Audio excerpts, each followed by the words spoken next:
The following podcast contains spoilers and adult language and a delightful little plot twist. Now make sure you're prepared for our visitors, though, because when they arrive, you'll be so grateful. Dun, dun, dun. This is a message from the Office of Emergency Preparedness. Due to the recent crisis, we ask that you remain in your homes. Do not attempt to communicate or interact with the creatures, even if they are people you know. Lock your doors. Bar your windows. Evil is coming.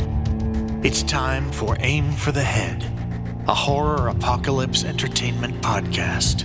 And now, here are your hosts, Diana and Steve. Hi, welcome back to Aim for the Head podcast. I'm Diana. And I'm Steve. This week we're going to be covering episode 4 of the series 3 Body Problem, and the title of the episode is Our Lord, which I feel like we should, Our Lord, like, I don't know, like religious or like Lord, like lords and ladies, like, I don't know. The way you said it, I was thinking of Lord Vader. But, Lord Vader. All right, so before we descend into madness, let's talk a little bit about the episode, just our quick thoughts on that. Steve, you went first last episode, so it is my turn to go first. Yes. So, Our Lord, I guess the major point of the episode is there's two major points. One is humans are liars. And Ye Wengjie is the founder of the people who worship the Santee. And that was surprising. I say that with a slight question mark because it was surprising, but there was also an element of, oh, well, that narratively makes sense based on all the other information we've had so far. We just had a conversation pre-recording the podcast about how, you know, if you dig back to, I think episode 2 was when they were talking about the sky blinking, etc., the stars blinking, and I called out that I thought that Wengjie was acting strange or whatever, and I was right. Yeah. So yes! I feel justified, and also, yeah, I didn't see that part coming anyway. So, well, you justified. thought she was acting pissed, weird, but just not this weird. Yeah, not. I didn't have a specificity to the weirdness. Yeah. That was my band name when I was in high school. Anyway. So overall, though, good episode. I think I liked it a little bit more than last week's. I remember thinking last week's was a little bit weaker. I like that we're learning more about who the Santee are. We're learning a little bit more about Mike Evans and Wengjie and how this all sort of came to be. And there's still a lot of mystery, like why the 5 students from Oxford, like what's the purpose, why are they important, is it random? I don't know. There's still a lot of questions to be answered, which is good because we still have a bunch of episodes left, which is great. But overall, I would say, yeah, I liked this episode a lot. I came away with a couple of thoughts of I'm really, really curious who it is that Wade works for, because in that final scene there's like a bunch of other people in there when they're interrogating Wengjie, and I'm like, right. Who are those folks? Mm-hmm. So I hope we get some more about that. And also, damn, like Clarence has some funny one-liners, and I really, really, really hope that in the coming episodes, now that he's sort of being integrated with our scientists a little bit, I hope we see him a bunch more. So I find him pleasant to watch. Okay. All right. So overall, good episode. How about you? What did you think of Our Lord? The episode, not Our Lord and Savior Tom Brady. Yeah, our Lord and Savior. The best quarterback ever, as evidenced by a couple weeks ago. I thought that Patty Mahomes has taken that mantle. No, I don't. Nope. Not in real life. Yeah, not on your. Anyway, so yes, the episode. Your thoughts? Yeah, the episode was great. It's just funny because like I was all set to do all this stuff last week, and I thought of really great stuff to say, and then we took a week off, and now I'm like, damn, I can't remember any of it. Well, that's fine. but no, yeah, I did. I did. I rewatched the episode this afternoon here before we started going, just to kind of get it back in front of my brain. And yeah, this episode is a lot of fun, and the way that it surprises us with the founder reveal. I still remember when you texted me. I get this text on like a Wednesday night, going, "What the fuck?" And then I'm like, yeah, I'm pretty sure that's how it went. Yes. Yeah. And then you're like, oh my God, you start telling me, and I'm like, So yeah, it's a neat little surprise. And you're right. When you kind of look back at the show as a whole as to what we've been shown so far, I don't know why we were surprised, right? Yeah, exactly. Yeah, that totally tracks. But it was neat to see, because now we're getting closer to Wenji and Mike Evans as young people to who they are now. Like that, we're getting closer to the connection between those two. Right. Because be honest, right? When you were watching the first couple episodes and they'd flash back to Wenji in either China or Mongolia, it was very hard to relate her to this older woman who's somehow living in London. Yeah. You know what I mean? You're like, how did almost like they're two separate characters, but they're not. But that's kind of just the disconnect was there. And now we're sort of like, oh, okay. She did get off that mountain. She did leave that base. Was able to travel. And so and some of those things are there. And so that I thought was really cool. And we're also seeing a little bit more of the I don't want to use the word police, but the pests, we'll call them that are and their plan to try and thwart this this perceived enemy that's supposedly coming to wipe us out. So yeah, it's super cool. And this actually is the mid season finale at the end of this episode, right? Because we only got 4 left. So. But yeah, I did. I really liked a lot of this episode where stuff happened, but it wasn't quite as shocking as last episode with Jack getting murdered at the end.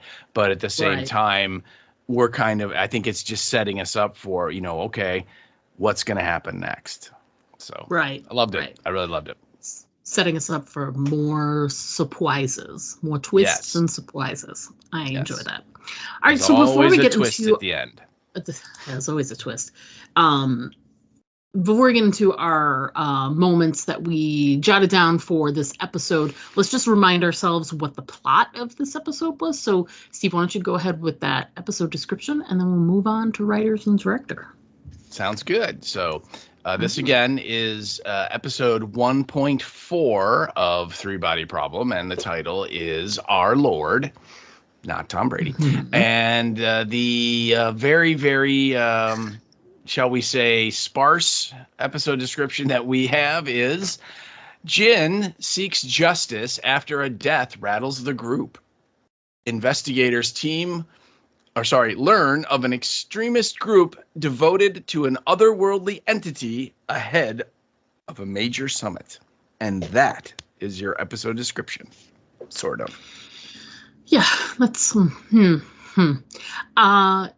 yeah. Anyway, well, I mean, we can both agree that yes, those things kind of happened in the episode, so they're not wrong. But no, none of these episode descriptions are ever wrong. But are they completely right? I'd say no. I'd say no. I'd say no. All right, so let's talk about writer of the episode and director of the episode. These names look new. Yes, they are two new folks. Okay. The writer is a gal, and I'm just going to apologize up front if I am butchering the name. I deeply apologize, but it's a gal, and her name I'm going to say is Madhuri Shikar. And that's how I would have said it.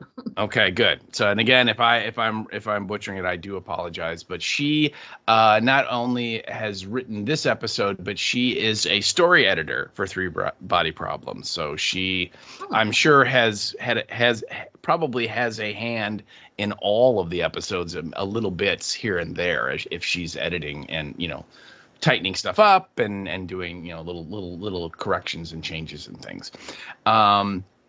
And I believe for this week, she was credited as written for the screen or something. It was the same credit that we got last week that I kind of pointed out was unusual. Usually when you see that, there's also someone else credited with like writing the story. And, then the other person that's writing it for the screen is the one that takes the story and turns it into a screenplay, that can be shot on TV. So, but anyway, that's how she's credited. And she does have, some other credits, was stuff that I'm not overly familiar with, but she has written for a show called The Nevers. She has written for a show called Evil Eye, which sounds really interesting to me. And she wrote I believe it's a play called A Nice Indian Boy. And all of those are within the last, I don't know, 5 or 6 years maybe. So, and she's very young too. She I looked at her IMDb page, and I think she was born in like 1986 or something. So she's a pup. And our director is also a gal, and her name is Minky Spiro. And again, she's like a lot of the directors that we've seen so far for this show. They're all people that have a lot of creds and have worked on a lot of stuff that, for the most part, we're like, oh, I've heard of that. And Minky is no exception. She has directed episodes of the show Barry, which has Bill Hader from SNL. That's his show. She directed episodes of a show that was on AMC called Lodge 49, which you may or may not remember. It was kind of like a weird, like Big Lebowski kind of a thing. Yeah, I remember that one. And then she directed episodes of another AMC show that you may have heard of. It's called Better Call Saul, perhaps. Oh. And she also directed one of the Marvel TV series from a few years ago, Jessica Jones, which is the Christine Ritter show that was actually really good. The first season of that was amazing television. So, and she has a ton of other credits too, but those are just the ones that jumped out at me that I'm like, oh yeah, that people have heard of that. They'll know what they'll most likely if you watch television in any way, you've probably seen this person's work. So so that is our writer and our director. So our opening scene to the episode is great. It's this great cold open where we get 1982, was it? Mm-hmm. And it's Mike Evans and Wang Ji meeting. I think we're in London. Mm-hmm. Can't remember if it says so or we not. Are. Yep. Okay. And they meet at a restaurant. She's in town for a conference, and she basically tells him, I didn't know who else to tell this to, right? But they've got this great scene that leads up to that moment. Just this little bit of banter back and forth, and he says, I found out about your father and I'm so sorry. And she gets a little bristly and she's like, yeah, I read about your father too. And his dad is like this multi-billion-dollar owner of this energy company. And which is so opposite of the Mike Evans we met, this 60s environmentalist, slightly hippie kind of guy in the woods, and in the wilderness of, Mongolia trying to save a species of bird. And now he's, running an oil company pretty much, or an energy company. And there's this great moment. No, go ahead. What were you going to say? He's certainly benefiting from owning an oil company. She points out his diamond cufflinks and his watch and all that stuff. This great moment where he's trying to get, he's trying to make a point about, I may have access to all this money, but I would have been just as happy staying in the woods where I was, but I'm doing this now. And he makes this great comment where he says, sometimes to fight power, you have to embrace power. So basically, like, he's using the position and the power he has now to be able to affect change, drastically, where he wants to place it. And she has the moment where she taps his cufflink, which is crusted at diamonds, and she's like, and where are you fighting power currently? Exactly. So yeah. It's a good little dig there. So it's nice because there's some tension there. They both have an acquaintanceship from years before. But it then from there, she says, I had this moment on the hill, because he refers to where she was as the hilltop, and she says, I when I was back on that hilltop, I I did something, which we're all like, yeah, you kind of did. I think so. I think that definitely qualifies as, and I'm using air quotes, something. Yeah. I mean, she broke all protocol, and she sent a huge humongoid sound wave to, the sun when she wasn't supposed to, and it bounced and what have you. But dude, she I just still think it's hilarious that she was just like, she's also innocent, like, oh, I did something. And you're like, yeah, you did. So I had this moment, and I think it was, confirmed by one of the final scenes of the episode. But the smoochy smooch. Yeah, the smoochy smooch kind of confirmed it. But I was curious if, it felt obvious to me that, they have a connection and etc. So it felt clear that they were going to hook up in some way. So the kiss that happens later in the episode is not a surprise to me. But I'm curious about the implications of that kiss later, which we can certainly feel free to talk about things outside of, out of order. But to me, my first thought about that is, who is Vera's dad? Is Mike Evans Vera's dad? And I thought of something while we were chatting just before the episode started. When we finally see, this Judgment Day, the ship, which comes up, a bit later in the episode. There's these children there, etc., and stories of that we've heard of.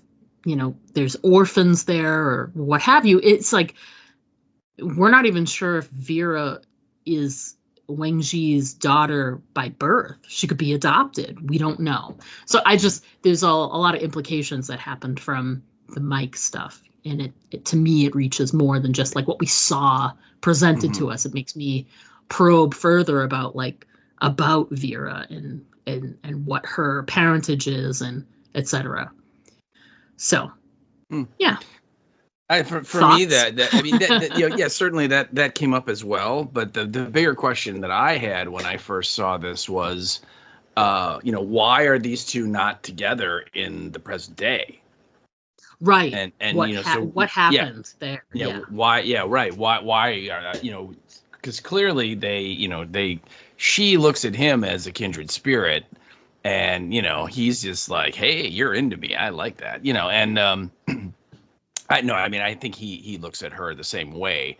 And yet in the present day, they have seemingly, at least up to this point in this episode, they are not doing stuff together. Right. Correct. So you're like, well, that's, that's just like, that's like, that doesn't make sense. We have to find out. And again, the way this series is unfolding, when I saw it the first time many, many moons ago, I'm like, well, I'm guessing in an episode or two, we're going to find out, did they have a falling out? Was there a fight? Did he want to do one thing with the crazy aliens and she wanted to do something else? And now they're, and then of course, like about 30 minutes later, I'm like, oh, okay, now I'm starting to see the light here. So, But but yeah, you know, the moment there, like right before the flashback ends, where she goes back on that hilltop, I did something, and you're kind of like, yeah, you did, yeah. Yeah. So yeah. Yeah. So lots to sort of unpack in that opening, cold open there. Mhm. Lots of implications for, what we're seeing and other moments that have yet to come, and sort of things that reach back to, their past, etc. So a lot happening in that open scene. So we do have we see Mike Evans on his secret boat, and I will use air quotes there, secret boat. So my initial thought on a secret boat was that you're going to have the secret boat in the middle of the ocean, and it's going to do top secret science work. And where have I heard this before? Was it another TV show? Surely not. I don't know. Surely, I don't know. Something. I mean, maybe it was something that had polar bears on it, and could it have been a show where many of the characters were named after famous scientific people throughout history? Correct. It could be. And there was also a Jin. There was a Jin. And a Jack. And a Jack. Yep. Yep. Yeah. So yeah. But yeah, that was I was like, I've seen this plot line before. Which, I mean, come on, if you come down to it, everything's derivative of, the 15 stories or whatever. Yeah. So there's that. But I just thought that was interesting. I was like, well, millionaire with lots, rich man with unlimited resources has boat in middle of ocean so he can stay, abreast, away from the authorities and prying eyes and all that. So yeah, this is good, because then in a few episodes from now, when Will points out to Saul that it's not Jin's boat, you will not be surprised. So this is good. I'm good. Right. You're making steps. Yes, exactly. Yeah, so there's that. Yeah, so what are your thoughts on the boat? What a great name for a boat. Oh yeah. I mean, and it just, when you first see it, it's got this massive satellite dish on it, right? And then when they take us like literally like almost the length of it, and they've got like a playground set up, and there are all these little kids running around and playing, and it's like very unboat, right? Yeah. And of course, Mike Evans is, this is the older Mike Evans, because this is in present day, so it's the Jonathan Pryce version, and he's kind of strolling through, and remember that like little French girl stops him and basically says, will I live long enough to see the visitors, when they get here? And he's like, well, if that's their plan, then you will. The vagary. Yeah, and it's just funny because it goes back to something that Tatiana said. Either she said it in this episode or she said it last episode, because everyone always says our Lord and stuff. And I think maybe it was later in this one at the meeting when Jin like kind of gives this look, and she's like, look, I know we sound like religious weirdos, but trust us, like here in our case, our Lord is a real thing, but they do it. And so I thought it was really a clever thing of like, what, you're out on international waters, so technically the other police of the nation of the world can't really mess with you, right? That you're not breaking anyone's law because you're you're on international waters, and so why not? Yeah. And again, if he's this very, very rich Bruce Wayne type guy, he could afford to do that. So yeah, I thought it was really cool. Yeah, I agree. So we get oh God, so sad. There's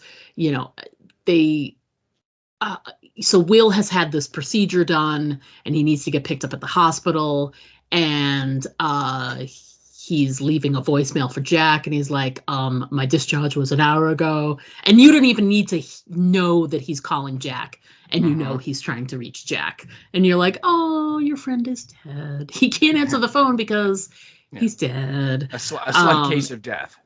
He has a slight case of death. And so that's a really, sad scene. And Saul comes in and he lets him, he's basically there to let him know. And we don't even see him say anything to Will. It's just like, hey, why are you here, mate? And there's like this silence, and then the scene's over.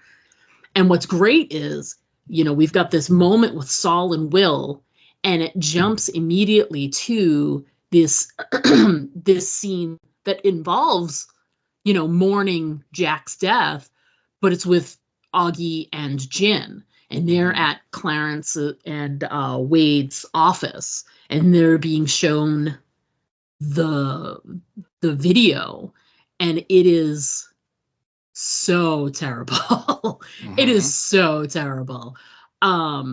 Because, dude, you're watching your friend be killed. Right? Gutted like a pig. It's terrible. Yeah, it's terrible. And you know that showing them that video was just so necessary. Like, they had to do it to sort of, because who would believe, Jack was killed. He's got what did he say? He's got like 15 or 18 like security cameras, and it didn't catch anyone. So it's, we know it's Tatiana that did it because we saw it happen, but they can only suspect that it's the same person because they don't appear in the video. And Augie's like, maybe it's the same person who scrubbed themselves from, who lit my cigarette. And they're like, it's possible, we're trying to figure it out. And, but if you had told them this, I'm not sure how they'd believe it, but seeing it visually and knowing that whoever it is they're dealing with was able to not appear on 17 or 18 security cameras, and this is serious. And you guys, as Whoopi Goldberg said in Ghost, baby, you in danger, because they know about them. So it was this tragic scene where they had to watch this video, but it was kind of necessary for them to be, sort of radicalized to help them out, because they also know that Jin was invited to this summit and they want to, sneak in there and not so much like sneak in there, but they want to, observe what's going on with this group. They want like an insider. Do they though? Are you sure about that? Because they didn't just observe them. They tell her they want to observe them, but they really didn't want to observe them. I mean, they wanted to observe them very close. Let's just put it that way. Yeah. But their story to her is, we need someone on the inside, and you can help us out. And, and of course they put it all together as like, this will help us get the person who killed your friend, and you want to help out and whatever. And of course, showing that video, it makes them, feel like we need to do whatever it takes to find someone who killed our friend. This is terrible, whatever. Yeah, but even so, like, just Jin's reaction, she's just a violent reaction. She physically looks away, and she tells them to stop playing the video. Because it's just so difficult for her to watch. And she does get emboldened by it, but it's just, like, it had to start out in such a terrible way, but then she sort of slowly becomes on board, like, yeah, sure, I'll do your thing. But yeah, that was the video scene was sad, but, they kind of had to do what they had to do, They're running an investigation, as it were, so. Yeah, I just read it as this was Wade and Clarence, they're just being cold-blooded, and they need her, they need to use her to get her, because she's the one that can get into the gathering. right? Yeah. And Yeah. and so they're going to do whatever they have to do to get her to agree to do whatever they tell her to. And the only thing that will do that is for her to watch her friend get murdered in cold blood. And yeah, there is that added caveat of, they know where you live too, so Right. this could happen to any of you people at any moment, right? So there's a bit of self-preservation, but mostly it's are you going to help us get the people that did this to your friend? And, and doesn't Wade even say, like, you have a choice, you can like go home and mourn your friend, and then for the rest of your life, think about how you could have helped stop the person that did it.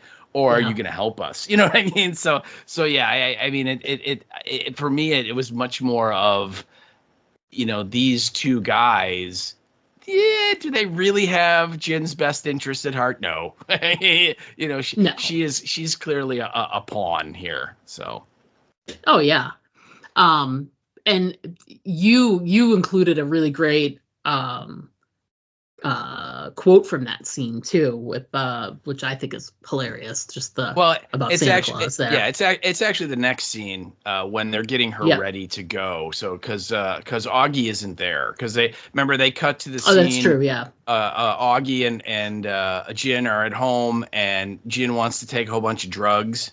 And Augie's no, don't take the pills, drink the vodka. And she's like, I don't want the vodka. And so then she's like, drink it. And then she takes like a sip, and then Augie goes, really drink it. And then she takes a bigger slug, and then she gives her that kind of scrunchy, like, look. Yeah. But anyway, and I guess that scene's there to kind of let us show that, Jin is like thinking about it, what she's going to do. And then there's a scene where she's back with in Wade's office or wherever, and they're kind of laying out the plan of, you're going to go in there, don't talk, don't really say anything, just listen. The more you listen, the more you're there, the more we're going to learn and all this stuff. And she at one point asked them, like, do you really believe that it's aliens are behind all this?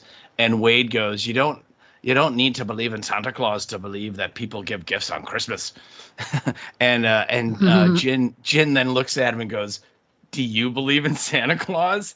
And then Clarence is standing next to Wade behind the desk, and Clarence goes, ho, ho, ho. It's a great scene. Yeah. Yeah, it's super fun. So we're jumping ahead a little bit, but the video of Jack, and then later on, and I think the next thing on your list is Saul and Will like go to his house. Yeah, and they're doing some cleanup. Yeah. Yeah, they're doing we got to make sure like nothing embarrassing is found by like the parents and loved ones when they get there. But what I love about it is the very first shot that they give us is it's looking out of Jack's cracked window right where his head was, and you see them through the cracks walking up to the building. And I thought, wow, talk about Jay again just hitting us right in the face with a shovel, basically saying, yeah, he's dead, and they killed him basically because he didn't want to play their stupid reindeer game anymore. Totally. It's great because it's like, here's this scene where they're looking out, they've got the cracked window, you can see the big blood stain on the floor, and like Saul comes out with like the suit that he should wear for his wake and funeral, whatever, and they're picking out the suit, and he's holding it out to Will and is like, will this work? And Will's like, yeah, whatever, like, who cares? Like, the window is cracked, there's a blood stain on the floor, like, this is terrible, I think he says it. I think he's kind of like, yeah, whatever. The mom has already said it's going to be a closed coffin anyway. So, it's kind of underwear. Who cares? Yeah, it's like a moot point, right? I mean, it's like, okay, doesn't matter. But yeah, and so but then Saul's like, so is there anything we need to like get out of here? and Will's like, what do you mean? He's like, I don't know, like sex toys, porn, and then they kind of laugh because like, this is Jack we're talking about. Yes, which was exactly the right thing to say. Right. Because if you had unlimited money and you're this single guy, you're not just going to buy a drum set. You're going to buy whatever toys you want. Oh, yeah. Yeah. You should point out he's a single guy who is emotionally like 16, 15. So oh yeah. Oh yeah. Yeah. So there's this great moment where they're sort of looking around and Saul's like, oh yeah, and he grabs, and there's just like an old school kind of like 80s style lunchbox, like a plastic lunchbox.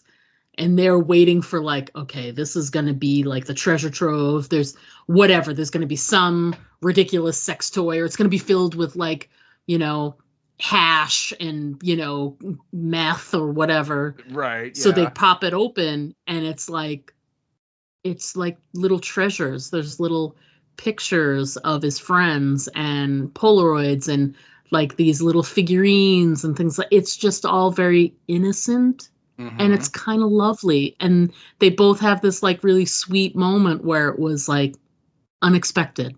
It was an unexpected find in his room. And it was just this really sweet, kind of lovely little moment. And there's like this little figurine. And Will ends up taking it. And he brings it home and he puts it on a shelf or whatever. And it's just it's this really sweet sort of connection to Jack, who, for the whole of the 3 episodes that we've known him, he's been, like you were saying, he's like he vacillates between being a 10-year-old and a 16-year-old boy, depending on the situation. But he's, emotionally immature, and to see him have this, to see his character have this moment of, sweetness kind of, was just really nice, unexpected, which was great because this episode had a bunch of unexpected moments that had nothing to do with sweetness. No. I thought it was kind of a weird little callback to episode 1 when Jin went over to Wenji's house and was looking at like the Einstein bust and all the stuff that belonged to Vera, and Wenji's like, take it, it's kind of the same situation playing out here. Although you don't have a parent saying it's okay. It's sort of like the friends are like, you know what, Will's going to take that little figure. And I think that's a shot glass he takes too. And, and it like that they both kind of have this understanding of, you know what, Jack would have wanted you to have that. Yeah. Which was really sweet. Yeah. Absolutely. And think about it, because Will is obviously got like stage 9 cancer, so possibly in several episodes someone else in the show will get some of Will's crap. So who knows, right? Yeah, maybe there'll be a scene towards the end of the series where Saul is cleaning out Will's apartment and he finds like the shot glass and the little guy, and he's like, ah, shit, like is someone going to take it from my place when I die? Like what is happening here? Well, he'll open the lunchbox and the shot glass and the little guy be there, but then also like a half kilo of heroin or something, Yes, absolutely. And we get after that we get this I think we go right into this great Mike Evans scene. Pretty sure is next up. And so we've got this scene, which is probably, other than finding out Wenji is the founder, probably the most important scene of the whole episode. And we already know that Mike has this conversation like relationship with the Santee, with one person who he calls my lord, and we don't know who they are. Are they the leader? Do they represent the leader? We don't know. Just the whole my lord, we're sort of making assumptions there. But we already know is that the voice that's coming through the radio to Mike Evans is the same voice as the sword woman in the game, the virtual game. Yeah, that's the only connection we have. Right. And so we already knew there was this connection of, talking, and we get the scene where he's reading from Little Red Riding Hood. Right. And remember, last week he was reading Hansel and Gretel, so he's sort of Right. like just running through the fairy tales, I guess. Yeah, sort of giving you here's some ideas on who we are as a species. Mhm. And Little Red Riding Hood, which I would consider, it's a classic, just like Hansel and Gretel and etc. And he's reading it, and he gets to the part where, the wolf is in her grandmother's bed and is wearing all the grandmother's clothes, and Using Red the Riding grandmother's Hood. voice. Yeah, and Red Riding Hood doesn't know, and because the wolf is deceiving her, and the Santee, my lord, doesn't understand what's happening. Mhm. And there's this great, because it's a little tense too. It's unsettling and tense, and as I'm gonna say she, because we've been given like a female image in the game. We don't know if there's a gender attached to the Santee, but when she is talking to Mike, there's these pauses, and there's like, you could like drive a freight train through those pauses when he's explaining, that humans sometimes will say something that's not true, but it takes him a while to get there. First, it's he's explaining what the wolf did. And she's like, well, Little Red Riding Hood would hear as soon as the wolf spoke, she would know. And he's like, well, he was hiding. He was he changed his voice, etc., as being deceitful. And they're like, we do not understand. And they say we do not understand like 10 times. And there's always like a pause before they even speak. And they say, we do not understand. And you're like, and the more they're talking in this scene, did you have a moment where you were like, well, how do you explain lying to someone who's never lied? Who's never lied and wouldn't understand what that, like, why would you do that? Why would you lie? Why would you do something that is untrue like that? And I was part of the uncomfortability. Yeah, that's a word. It is now. My discomfort. Part of my discomfort from that scene was it was tense, waiting to see if Santee was going to say, we do not understand again, or if they were going to say something like, you're a terrible race and we're going to wipe you out. Like, that could happen. You don't know. You don't know what the next thing was. And then you start thinking for yourself, you're like, well, why do we lie? Why do we not tell full truths? Why do we, hide behind other things? And so you're sort of having this existential thing in your head while watching this scene of like, why do humans lie? And then you do not understand, and you're like, holy shit, like, this is going bad. This is bad, right? Mike Evans is doing a bad job here. He's tap dancing a lot, but he's failing. Yeah, he's not doing a great job. So, like, because you saw this when it released, and then you came back to it. So how did you feel watching this scene again, like recently? Like, did you feel like a tenseness there, or like a nervousness about how the Santee were responding, or is that not something that you were experiencing? Well, sure. I mean, certainly, you get that he's struggling to try and like find like almost like the right words to explain what's going on, right? Because it's a story, right? And he's approaching it from the idea of, well, this is not, all of this is just something that one of us made up, and technically the Santee, of course, latch onto it going, well, then it's a lie. And he's like, well, I guess, yeah, it is. It's a lie about a liar is, I think, the line, right? And right.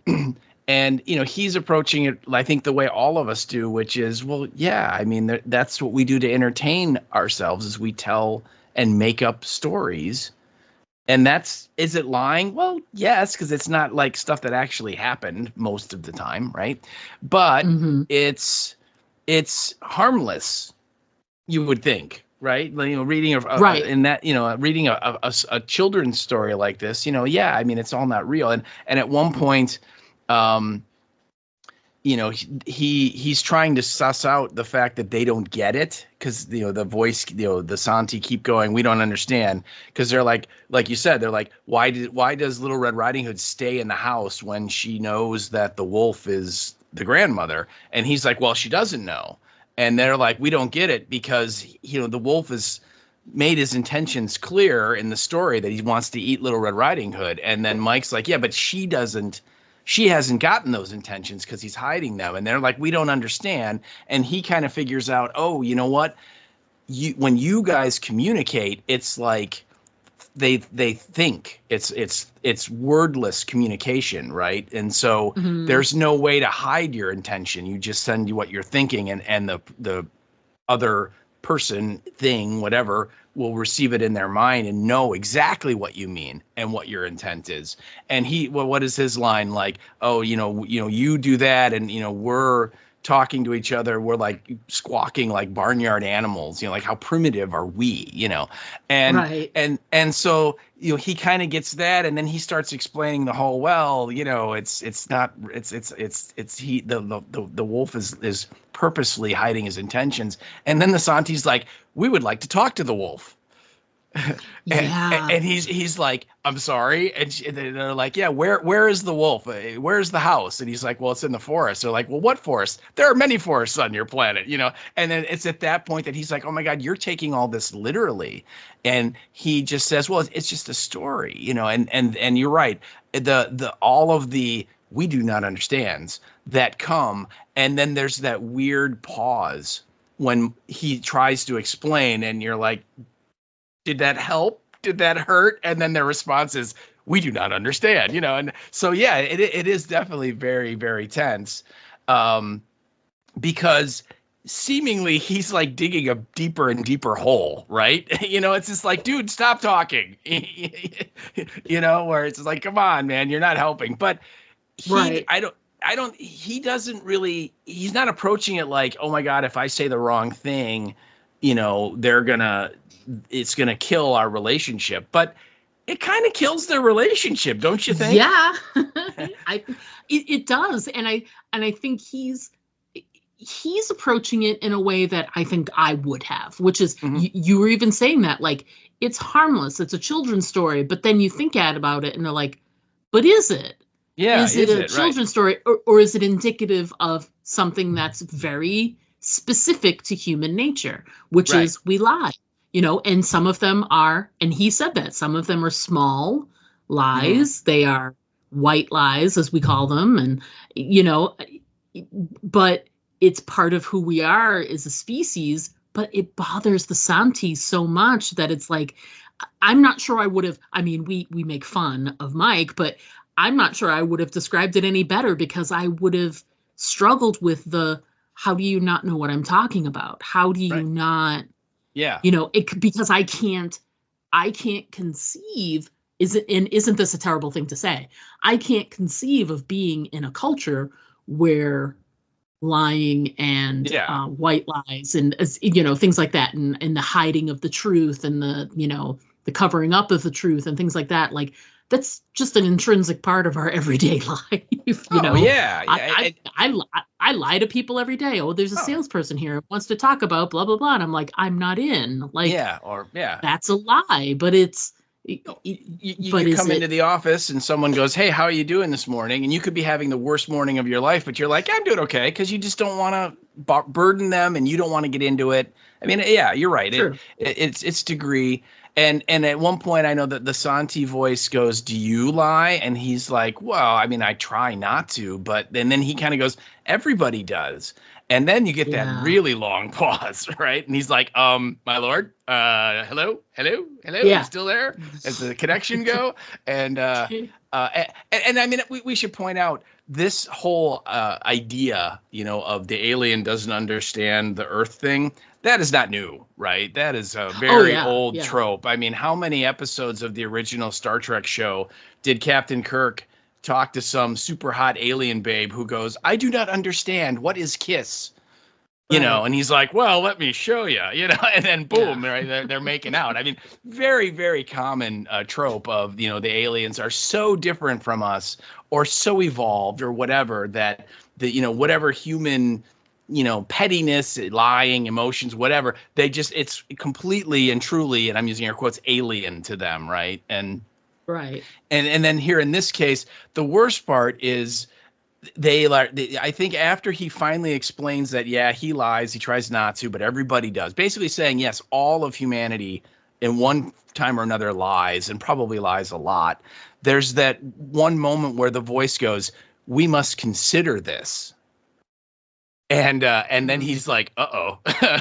And then there's a long awkward pause, and he's like, are you still there? And then they come back and they basically say, we can't live, with a species that does this.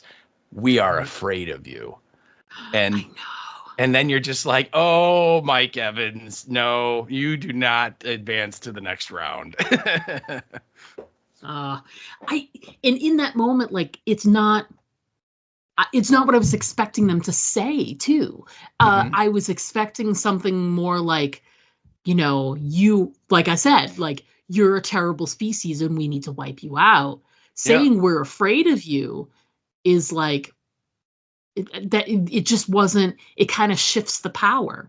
It felt like they had all the power, but now it feels like there's some sort of power shift back to the humans because we're frightening in some way. I don't know. Like, it was not what I was expecting their ultimate reaction to the lying to be.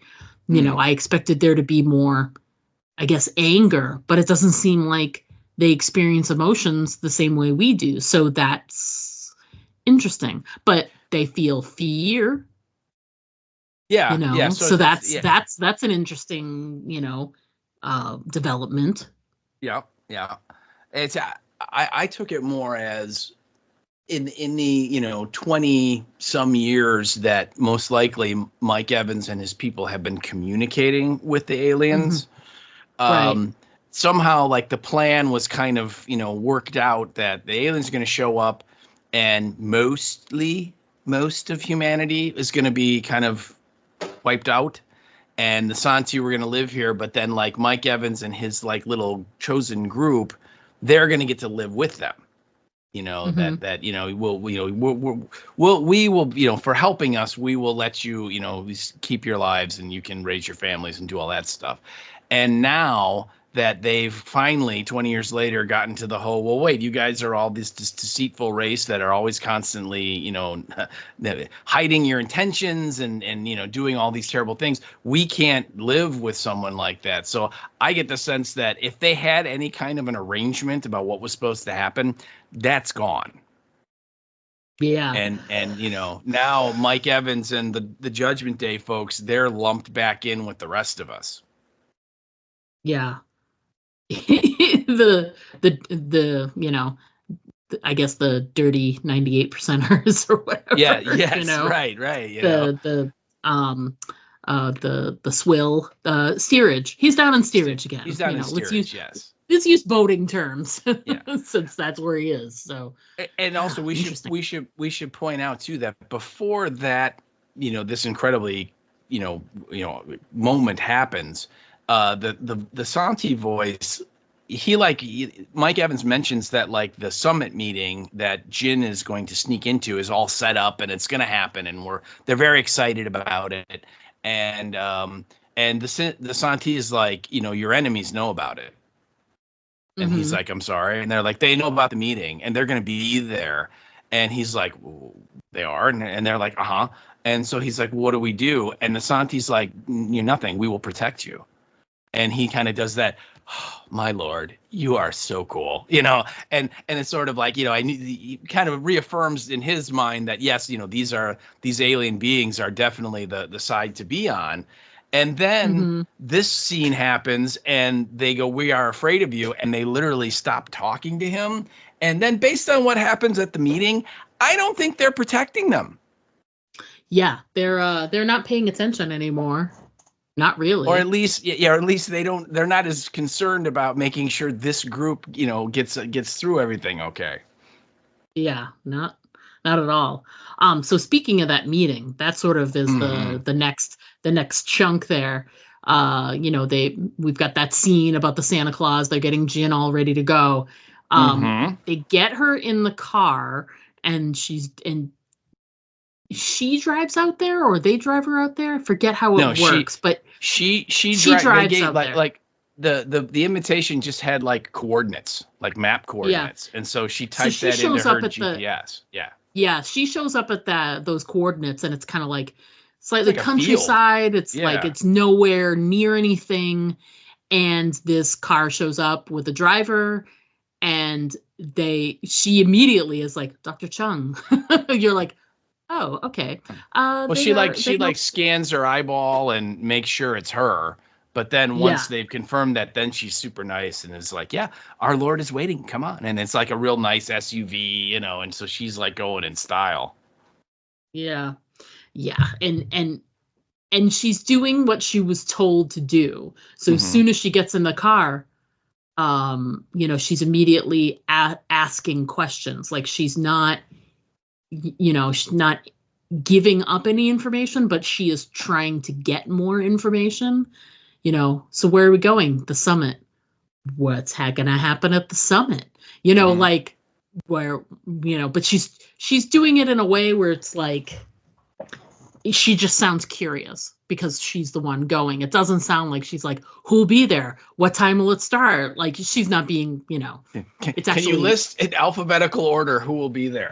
Yeah, and what is your name? And spell it out for me. Yes. Could you lean close to my lapel? Yes, can you talk into my lapel, please? Just so I get a clear sound. Yeah, exactly. Yeah, so that was that she did a good job. You could tell she was nervous because you know, she made the number one mistake of all kidnappings, which is she allowed to be brought to a second location. But you knew that was going to happen. They give her coordinates. It's not like she's going to end up like at a building that's at that coordinates. They're not that stupid. And also they like Wade like tells her, don't take your phone with you. Yeah. You know, so because they could track her then, you know, type thing. It's like, no, don't worry about it. We gotcha. And actually, I love it. At one point, she's driving out there and she's like just trying to get out of London, and she's at a traffic light, and Wade calls her and kind of, you know, tells her, you know, what, you know, just, you know, do what we said, follow the plan. Don't worry. Everything's cool. And then he's like, don't take your phone. And then she's like, are you still going to be able to watch what I'm doing or see me? And he's like, are you kidding me? And then he stops and he goes, green light. And the stoplight changed to green at that moment. And she's like, damn, he's watching me now, you know? So yeah, no kidding. Yeah. And also at the meeting, they tell her, you know, bring a change of clothes and like a toothbrush and stuff, because we're going to, you know, take you somewhere after this is over, not your house. And she's like, why? And they're like, they know where you live, you know, because, you know, all the shit got dropped off at her house, right? The invitation and all that stuff. And you've seen the video of, you know, no one on the video. So it's like, you know, they have the means to kill you like that, right, without being seen. So we're going to take just the extra precaution, which really should have tipped her off that this wasn't just a surveillance mission, when they're telling her ahead of a time, yeah, you're probably not going to go home after this, you know, just to be safe. But yeah, so they tell her that. And so she gets whisked away, and she comes to this, you know, huge place, and there's all kinds of armed guards outside, and, you know, all these cars and stuff. And she goes inside, and what would your guess be? There's what, 100 people there, 50 people. I mean, easily, it was a lot of people there. Yeah, for sure. And it's surprising because I mean, I guess you don't know what to expect. You know, is it? Yeah. this was billed as sort of like other scientific minds. So is it just going to be like a strange like assortment of nerdy looking folks? But everybody looks, there's a good cross section. There's a mixture of people. There's no specific stereotypes or anything like that. So it's hard to sort of pin it down. But the interesting thing is that people are socializing. So they're all sort of talking to each other.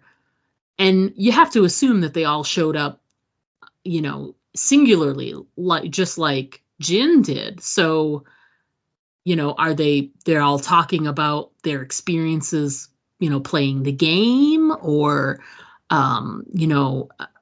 what brings them here. So I wish we could have like listened in on some of the conversations first, but right away, Tatiana is there.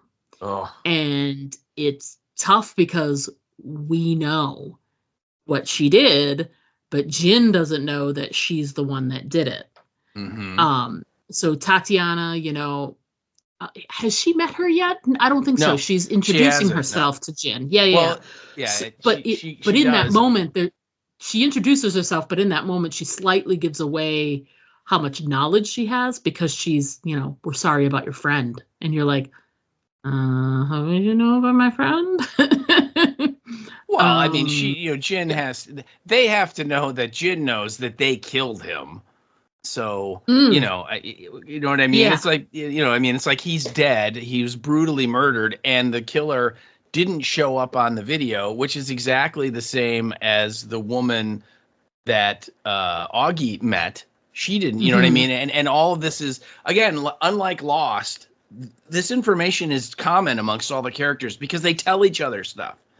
And so, the alien people, the Santi people, they have to know that Jin knows that most likely the Santi people killed her friend, right? But the fact that she came anyway is an encouraging sign to them, because that means, she might really be like on Team Santi, that despite that, she's still here, Yeah. But yeah, that moment when Tatiana's like, so sorry to hear about your friend, and you're just like, oh my God, I want to punch her in the face. Yeah. Yeah. She's kind of, and again, she's still kind of like giving away. How do you get somebody to want to join your cause if you make it clear, like, hey, we really like you. We're sorry that we had to kill your friend. Yeah. Like, is that really gonna, make them go, you're right. Jack was kind of a pain in the ass. So, no loss there. Yeah. That'd be interesting. It's real interesting. And I would point out, too, that a lot of these other people at the party, they're all kind of dressed up, too. Didn't you think? Yeah. Like they were expecting to, meet someone important. or like it's a like a ball or a gala or something, right? I mean, This is not like, it's not like everybody came after work, and they're in their work clothes. I mean, like these folks like dressed up, a lot of them, it seemed to me. There's lots of guys in suits with ties or tuxes, and the women, a lot of them are in dresses, and they're like nice, like going out kind of dresses and stuff. So, and even Jin is kind of dressed up a little, right? She's not like in jeans and a t-shirt, she's very presentable as well. So I wonder if a lot of these other people, I got the sense that this was not their first time here. Like, maybe, yeah. Like this is like an annual thing.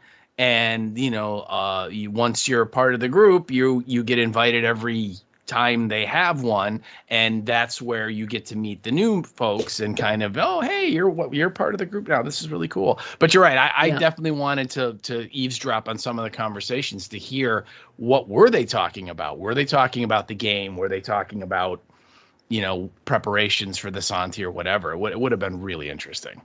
Yeah, exactly. But we don't even have time to really think about that, because right away, this one guy who, we never get his name, but he's, like the master of ceremonies, jumps up and, welcome everybody. And, the rumors are true. We do have a very special guest. And, meanwhile, in the background, we're getting, Wade and Clarence are talking, and they're like, how did they get Evans there? We've been watching the ship the whole time. He never left. And, how did they sneak him? Because they're making it seem like the person who's the head of their group is going to be there. It's the founder. Yeah. And they're like, well, that's got to be, everything on paper looks like Mike Evans is the one who's in charge. So like, why would it be anyone else? And they're like, well, we didn't see him leave. Like, how was he there? Like, what kind of magic did he use?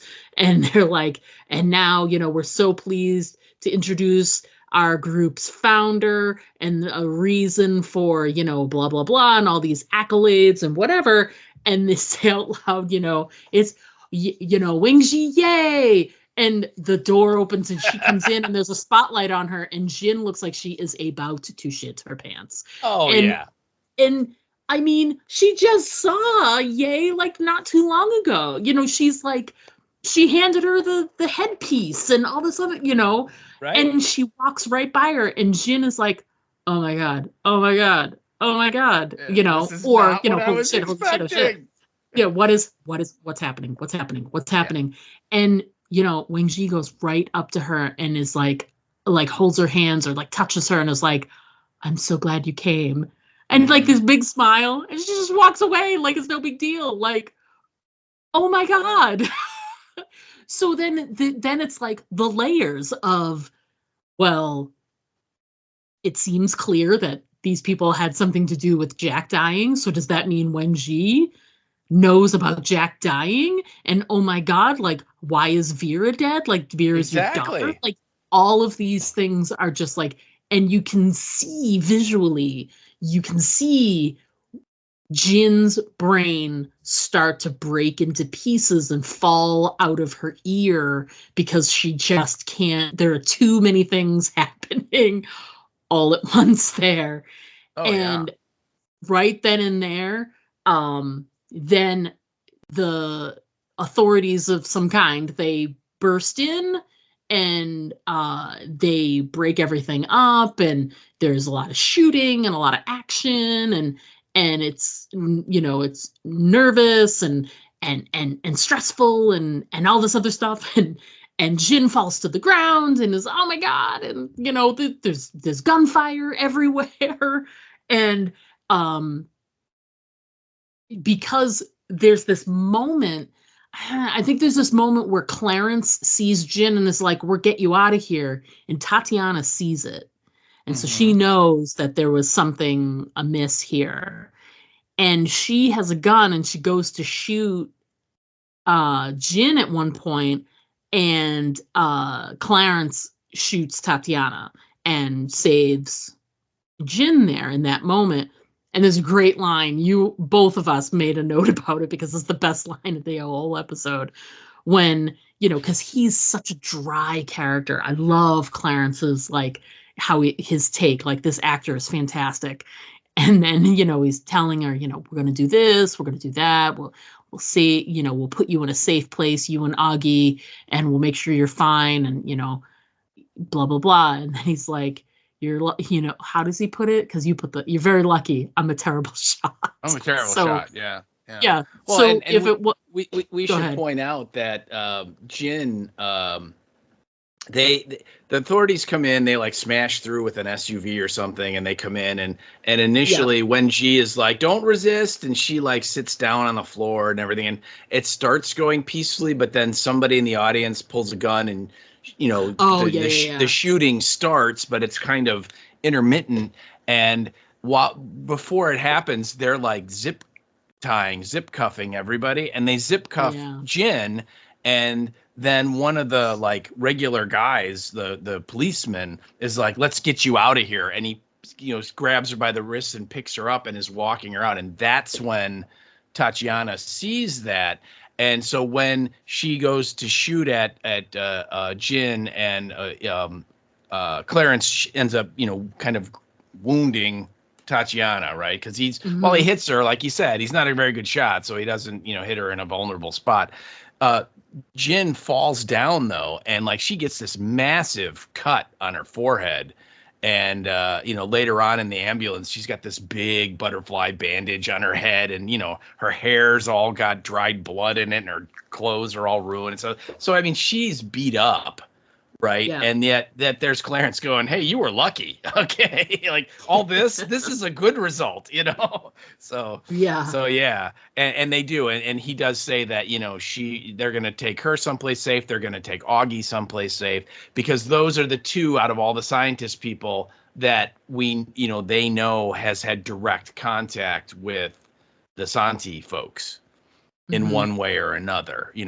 Augie had the countdown, and, she was obviously playing the game, but everybody else like Saul and Will, not so much, right? I mean, they're not really, they're kind of on the edges of it. And so they're not going to move them at this point yet. But yeah. And so in the ambulance, then Will calls her and is sort of like, hey, and Will has no idea what she's up to.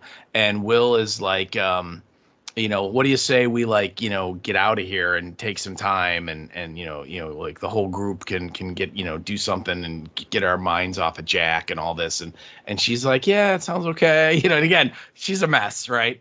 And, and then he figures out, cause she's like in the ambulance and it's moving. He's like, are you like driving somewhere? And she's like, yeah. And she's like, well, where are you going to be? And she's like, that's going to be really hard to explain. And he's like, well, what's going on? She's like, I don't know where I'm going. Yeah. And so he's like, what's going on?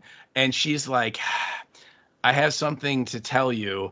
And like, it started like, in China, like way before we were born. It's basically like, she's going to read him in. And I just put this note like, look, Jin is telling Will stuff that she knows. This never happens on Lost. So. Yeah. Never happens in anything. Most of the time, no. Yeah. No, most of the time, no. So, but anyway, so now at least Will's being brought into the fold, and you'd have to assume at some point Saul will as well.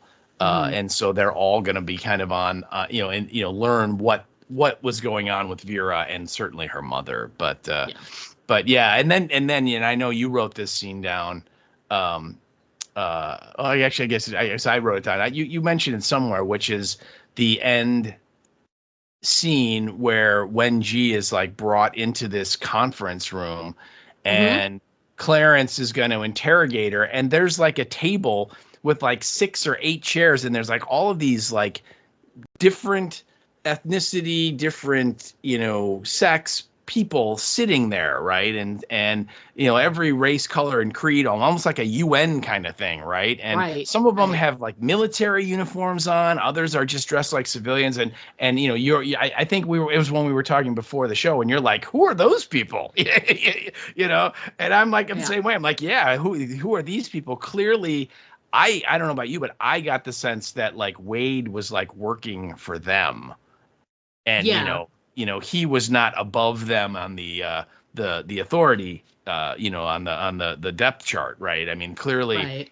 they're like there to observe him working, and he is working for them. But anyway, he starts asking Wen-Ji questions about what's going on, when are the Santi coming, how tell us everything and all this, and again, Wen-Ji's so great, right, in that she doesn't really give much away, and basically lets them know that the Santi are coming and there's nothing you can do to stop them. And then she just kind of looks and gives this great kind of chilling, emotionless smile, and she goes, and when they arrive, you'll be so grateful. And you're just like, ah. And here's what's funny too is you can't do anything, and I'm like, or could we just read at children's stories and tell it that as a human species we're terrible and scare them and then they won't come? Maybe. I don't know. Maybe. Hard to tell. Yeah. It was really great though. Yeah. It was a great way to end the episode too. Is just on this note of,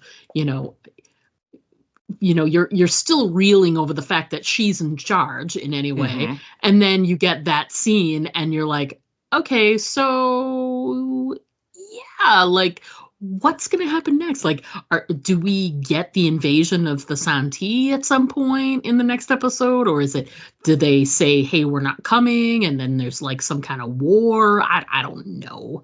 I don't know what's going to happen next. Well, it's crazy though. At some point they said in this episode that the Santee are like not going to get there for like 400 years.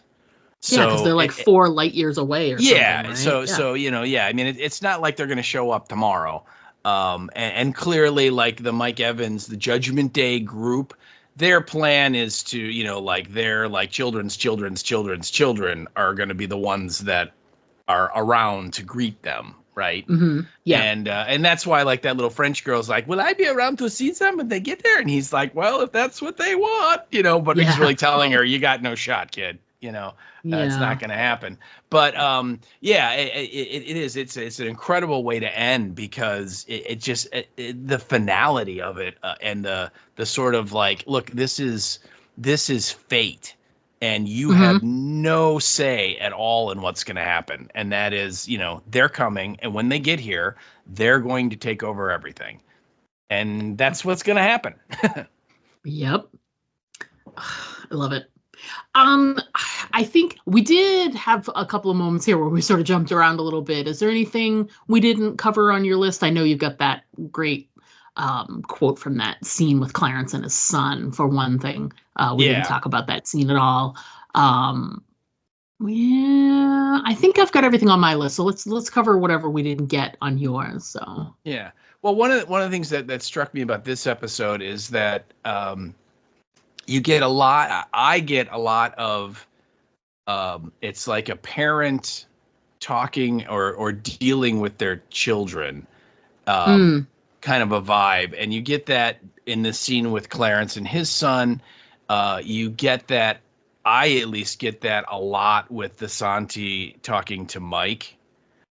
That here you have the older, more experienced, obviously way more intelligent person, the parent in the Santee, and Mike Evans is sort of the young child, right? The babe that doesn't know any better.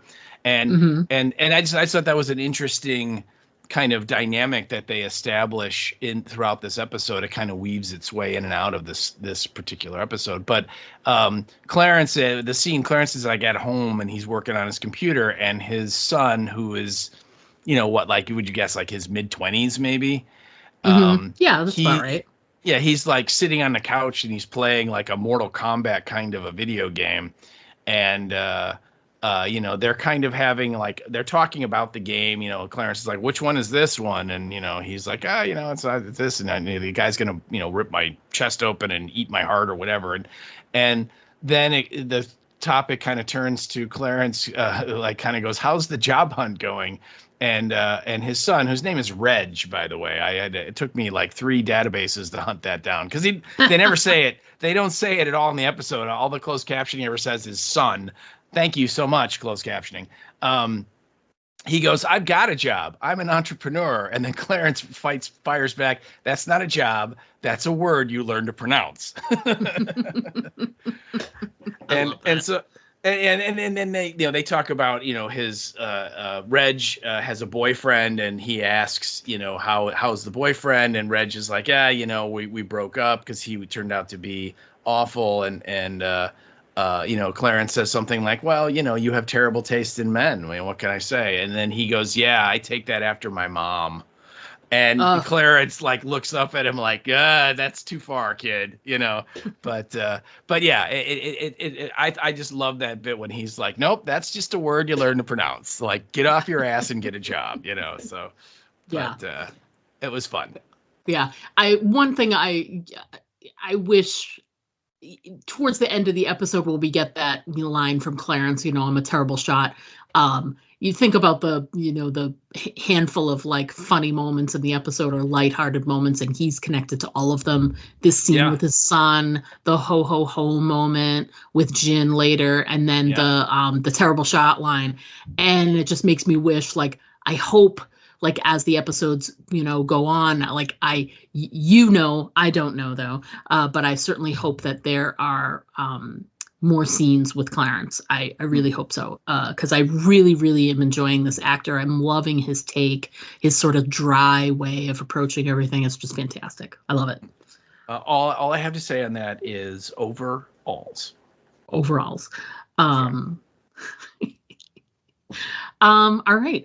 I think we hit everything then on both of our lists. That's pretty good for us. Actually, the only thing that we didn't mention, which was your last note, was one of the things we see is the wounded Tatiana is like dragging herself. Like when he shoots her, he like shoots her in like the leg or something. Yeah, right? And she's still able to get away, of course.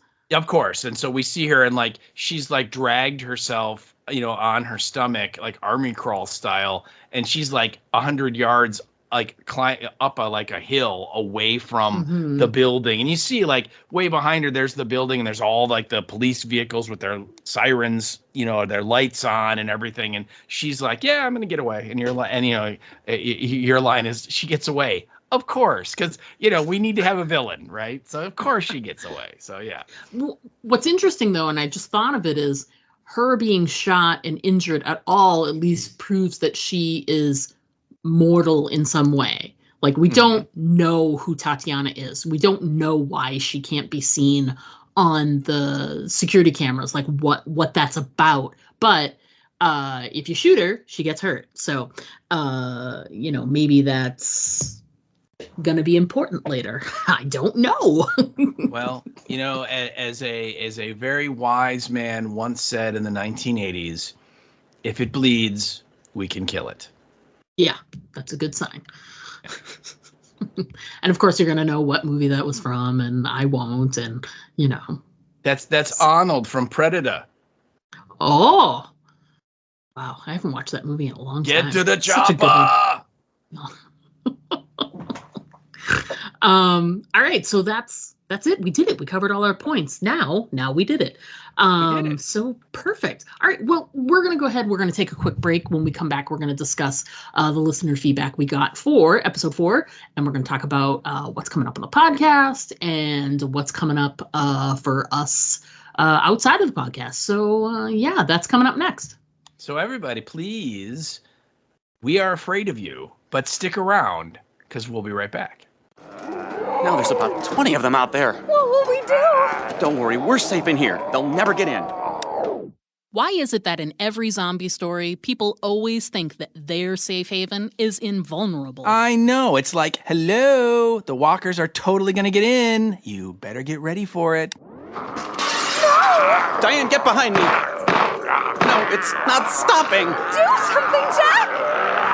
And another thing, how come nobody in a zombie story has ever seen a zombie story? Do you know how much time in human life would be saved if just one person in the group was up on the genre? What do we do? Aim for the head. What? Aim for the head. You heard them. Aim for the head. Quick, Diane, I think we should try and fix the barricades. I think we should listen to them. Now, that's the first good idea they've had all episode. I still don't think they're gonna make it. Aim for the Head, a horror apocalypse entertainment podcast. Join hosts Diana and Steve as they recap and discuss the best of horror, sci-fi, fantasy, and apocalyptic entertainment. Aim for the Head, available wherever you listen to podcasts. Find us on Instagram and Blue Sky. Hi, I'm Ross Marquand, and you're listening to the Aim for the Head podcast with Diana and Steve. And remember, always aim for the head, because body shots just don't work. Hey there, everybody. We are back. We're going to go ahead and jump right into our listener feedback that we got for episode 4. Steve, why don't you get started with our feedback we got? All right. Well, our first piece of feedback comes from our number 1 Three-Body Problem fan, and that's Miss Erica Price. Erica, hello. Hey, Erica. And she's been chiming in every week with her thoughts, and they are usually very funny and well thought out. And this week is no exception. She sent this via the Facebook, and she says, "What a mind F to watch your friend murdered, yet the culprit is invisible. This is a very touching moment as Saul and Will look through Jack's keepsakes. Rutrow, Mike Evans, I don't think you were supposed to say that." I love that. Yeah. She goes, this episode could be titled Lying Liars Lying Out of Their Lying Liar Holes. I think that's the subtitle of It is, yes. Yeah. Our Lord She goes, and the lying liars who lie out of their lying liar holes. That's right. Liars and the lies they lyingly lie. She goes on to say I really wish Will could muster the courage, LOL. Yeah, he gets real close, doesn't he, to like finally opening up to Jin and saying, I think you're kind of purty, but he always backs away at the end. So. You sure are purty. Sure are purty. Wenji has 7,000 unread emails from the aliens. Yeah, we did kind of gloss over that when Mike Evans in like 1984, there's a scene where Mike flies her out to the boat and, he shows her that he's set up like a lab similar to what she had on the hilltop. And she's like, it took like 8 years for me to get a response. And he's like, oh, they've been trying to contact you for a while now. She's like, what? So, we did kind of gloss over that, but that's funny. She goes, I wonder why she and Mike had a falling out. Good question. And then you go, do you think she has a speaker like Mike? Another good question. And then she goes, until next week. So good stuff, Erica. For my safety, because Diana will kill me, I know nothing. Yeah. Don't say a word, please. Right. Thanks for writing in, Erica. We love hearing from you every week, and we still got weeks and weeks to go. Yes. So next up, number 2 listener of the 3 Body Problem and sending in the feedback, our good pal Joe Griffin. That's right. Joe wrote in directly the Facebook Messenger so that nobody could see his comments except us, and nobody could be critical of his thoughts except us. And we are critical. No, I'm just kidding. We're going to be as critical as AF. Okay. Yes. You look up critical in the dictionary, and it's just going to be our mugs sitting there pointing with a stern look on our faces. I like it. It works for me. Okay. So sorry, Joe. So Joe writes and says, Jonathan Pryce, my lord, you can see me. We glossed over that moment too. That in that moment they were like, how did they even word it? They said something about how he looked or whatever, and he's like, and looked around the room. Yeah, he looked at the speaker and he's like, I thought this was just a speaker. Yeah. Well, the Santi, they've got some really cool Radio Shacks on their planet and have some really awesome tech. So no doubt. They do. He continues on and says, Price continues to reveal all the wrong things to the Santi and teach them the wrong lessons. We are afraid of you, and now he knows he has shit the bed. Which is correct. Dr. Chung makes the classic mistake of allowing herself to be taken to a second location. I know. See? Which turns out to be the grad school art showcase from hell, which is true. It's very like white walls with down lighting and lots of shadows and people holding drinks, and they're off in the corners. It is very art showcase. Very good. Eating shrimp puffs. If the Santee cultists don't want to sound like religious loons, they could have chosen a different nickname other than Lord. Yes, I agree. I like we were talking about the episode though. At least the showrunners, the writers, they point that out when Tatiana's like, I know when everyone's saying Lord, it sounds like we're crazy nut jobs, but we really aren't. But it's like, you are. Yeah, and nothing makes you think someone's not a crazy nut job than when they impress upon you, by the way, I'm not a crazy nut job. We are not, even though all of your red flags are going off that I'm a crazy nut job, I'm really not. Yeah, you're right. Yeah, you're exactly.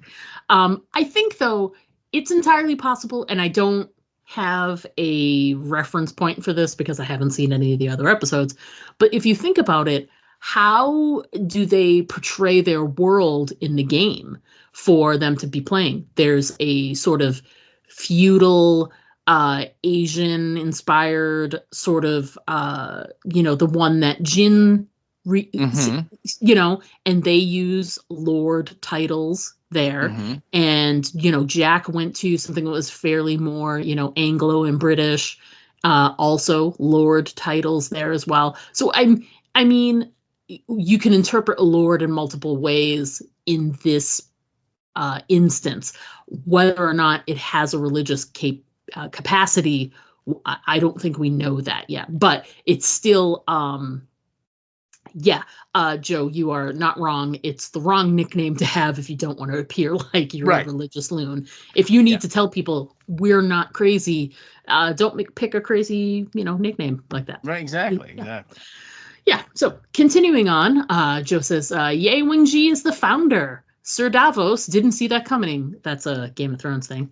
And Invisible Girl is immediately jealous of the connection between Chung and Wenji, which is true. There is a slight moment that happens. She definitely gives a little frowning when Wenji stops and grabs, kind of reaches out and touches Jin, and they have that kind of shared moment, and Tatiana's kind of like, hey, I thought I was the golden child, so yeah. Yeah, I thought I was the special one. What happened? So there's that interesting moment, and yes, Sir Davos did not see that coming. That's Wade, by the way. I don't whatever, it means nothing to me. Yeah, it's his dice game name. You're just making up words now, man. He continues on and says, I may not have gotten a good grade, but my grad school art showcase did not get rated by the cops, or the not cops. And the not cops round up all of the uninjured, able-bodied cultists, but somehow Invisible Girl is able to belly crawl over a fence and up a hill away from them. Of course she did, because she has to continue to exist so that there is dramatic tension. That's right. Plus, the not cops, they didn't look down. They were looking at eye level the whole time. See? Right. So she was able to just crawl right past them. Yeah. Well, here's the thing. Is she able to make herself invisible when she wants to? Is this like a put on the one ring moment and they won't see her for a little bit and she was able to get away? Maybe. Only if they were walking around with cameras, maybe. All right. And he included his final little point here. He put a little caveat in there that it gets a little political. So just FYI, people. And he told us we could not include it, but we don't care. He said it, not us. Yeah, I don't care. You can be mad at Joe. I mean, we do it all the time. We can give out his email and address. So he says not to get needlessly political, and I wouldn't be at all surprised if he decided to not repeat this on air. Well, clearly he doesn't know us. But the line that said, when they get here, you'll be so grateful, sounds a lot like what I heard from a certain side of the American political divide all last month. And you are not wrong, whether you agree or disagree politically or whatever with anything that was said politically or whatever. You can't deny that is absolutely true. That it does sound like a certain side of American politics. I do. So thanks for writing in, Joe. We love, making you feel like you have to give your feedback. It makes us happy to know that you feel obligated to tell us. I love it. Yeah. We will continue to, keep the pressure on for episodes 5 through 8. Get ready. So speaking of which, coming up next week, we will be discussing episode 5. Title of that episode is Judgment Day. So it's either about an alien cyborg that comes from the future to come back in time to kill the radical person who's going to then kill all the sentient robots in the future, or it's about the boat. So I mean, it's either is possible, but have you ever considered that it might have a double meaning? Yes, mind blown. You're welcome. I can't have my mind blown anymore. It's too much. It's too much. I'm literally wearing my hood right now so that I can, well, mostly it's about staying warm because it's freezing in Illinois right now. We are, what is it right now outside? Minus something? No, it's probably like 8, something, 2. at least here in the city. Let's see. Well, it is warmer in the city. 5. Out in the burbs. Oh, I'm so sorry. It is 2. And I love how they try to make it nice. It's 2 and clear. Great. So I will able to be easily see my breath as it comes out of my mouth. Thank you. Yes. And overnight it'll be -4. Hooray. Anyway, Judgment Day. I feel like all of these episodes have had double meanings in their titles. So so maybe some sort of judgment happens to Wang Ji. She's on this, she's being interrogated by all these people. It could be something like that. It could be something to do with the boat. Could be Arnold Schwarzenegger shows up for a little while and tries to save Edward Furlong. I don't know. I overalls. Oh, right, exactly. You have nothing to say. So the synopsis that we get doesn't help either. It just says, as threat levels rise, a secret mission to retrieve enemy intel ventures into dangerous territory. Ugh. An ominous message reaches Earth. Ugh. Thought we already got the ominous message. We're scared of you. So I don't know. I can't wait to see what that's going to be about. So that's next week. We're excited to talk about it. Just a brief programming note to let you know. I know that we took last week off. We just needed some, it was a little mental health reset. And just so you're aware, for the rest, like the remainder of the season, the 4 episodes, we will be on a regular schedule other than 1 week. So next week we will cover episode 5. The week after that, we're going to take the week off because somebody here is going to Florida. I know. It's crazy. I know. What a dick. And then a dick that's going to be sitting in 75-degree weather on the beach.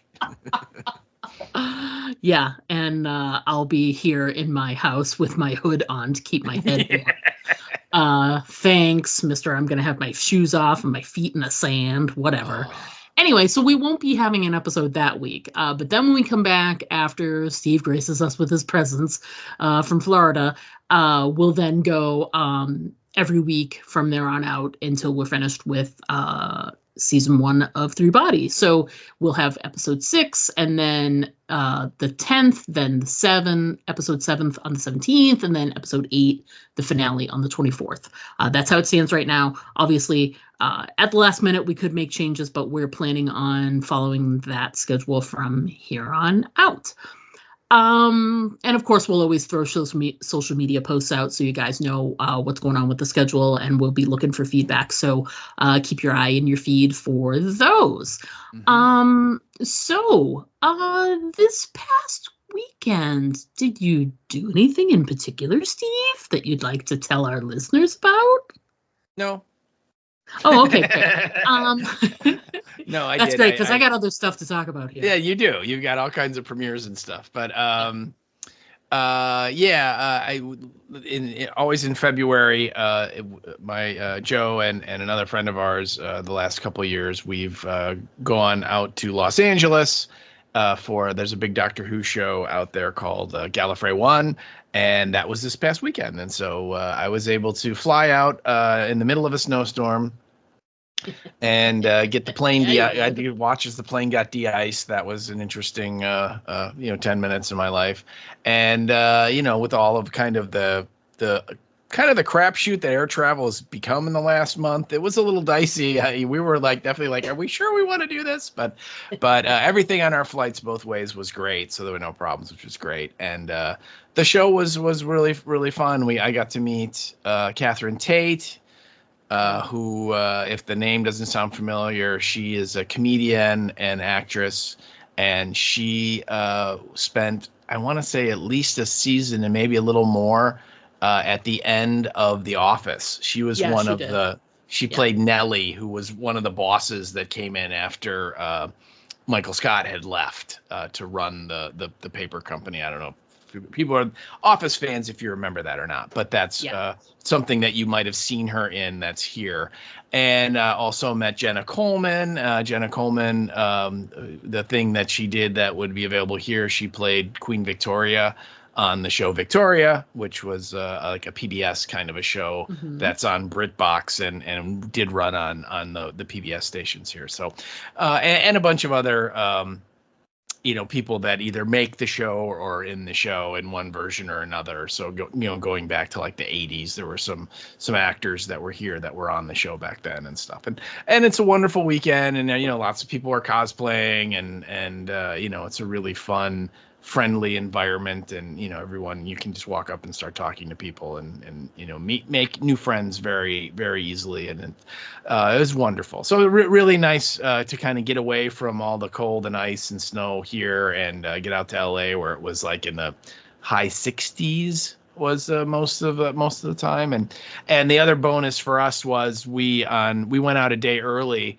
And on Thursday of last week, we rented a car and we drove around in LA and actually went into Pasadena and visited a lot of the locations where they shot the movie Halloween. So, we have pictures of us standing next to the hedge that Michael Myers is standing next to, and then he kind of disappears.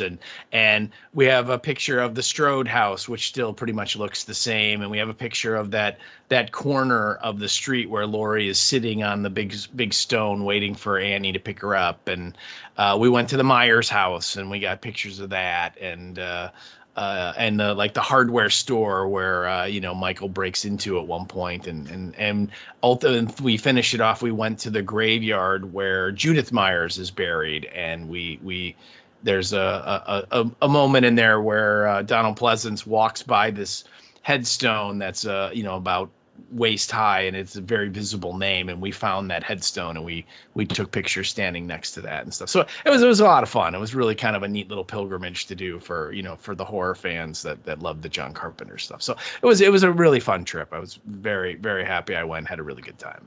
Yeah. I've seen some of the pictures so far, but I know that you're planning on doing some side-by-side good shots, and we'll try and share those on the Facebook page and things like that if we can. And the Instagram and all that good stuff. Yeah. So keep your eyes open. We'll probably have some of that available to share with everybody, as Steve posts it. So that's going to be good times. Yeah. And the convention itself is fun for you guys, right? You love it. Oh God, yeah. Oh, great. Good times. Mm-hmm. I just wanted to chat a little bit about, I've got a handful of TV premieres that I know are happening now and are also upcoming. I mean, if you weren't aware, Yellow Jackets season 3 just started up again this past weekend. I have not watched the premiere episode yet, but I think I might wait a little bit and then binge them all, so that I don't have to deal with spoilers, and also I don't have a subscription to the service that they are under, so I'll have to do the whole do a free trial or see if I want to keep it for a little, keep it for a month and then just cancel it or whatever. So that's what I'm looking at. So yeah, I'm excited to watch the next season of Yellow Jackets. That's such a great series. I enjoyed immensely. And we got a premiere date, fantastic, for in the talk of all these other zombie shows that we're excited for, between Dead City and what have you, and Last of Us is coming back, whatever. I totally forgot that Handmaid's Tale is supposed to be coming back this year. And not only is it coming back, but it's coming back soon.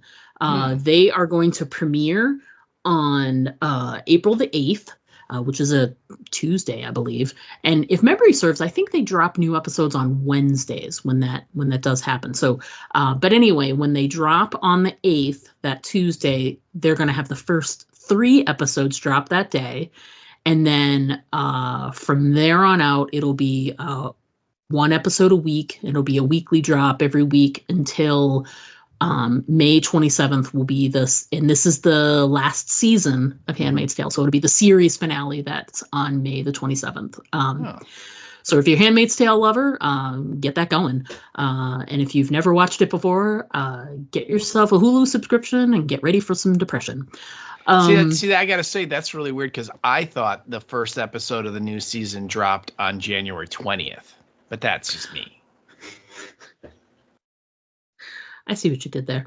Did you see what I did there? Yeah, I totally saw what you did there. So yeah, and then we've still got the general date for Last of Us. They keep saying April, but they won't say when in April. And when it was like November and December, we're like, oh, April. That's a nice round figure of like, dude, April's right there. Like, we're almost done with February. We're almost in March. When are they going to tell us when Last of Us is going to premiere? I know. So clearly we're very selfish about it because we'll be covering the season. So we want to see when that date is so that we can sort of plan out when we're doing the podcast. So we're very selfish here for podcast reasons and for personal reasons, because I just can't wait for the series to come back personally. So that's what I know. I know that there's tons of other things that are going to be happening this year, but these are the ones that are sort of happening soon, like either now or right away. And as we sort of traverse our way out of winter into spring, there'll be more things that are premiering, and we'll talk about those as they come. All right. Cool. Sounds good. That does sound good. I think that's all we got for you this week, folks. Nothing else to add. Anything else to add for this week, Steve?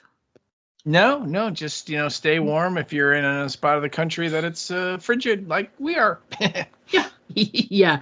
Use an extra blanket this evening, and don't forget to do the thing where you open up the bottoms of the cabinet and drip the water and all that stuff. So, welcome to home ownership. So that's going to do it for us this week, folks. We look forward to chatting with you next week for episode 5. But until then, as always, I'm Diana. And I'm Steve. Don't forget to always aim for the head. Because the body shots, they don't work. To send us an email, write us at aimfortheheadpodcast@gmail.com. And our Twitter handle is @AFTHpodcast. Pictures and video are always welcome at our Instagram account, Aim for the Head Podcast, all one word. But the best way to keep in touch with us is to just like our Facebook page to get all of our updates in your feed.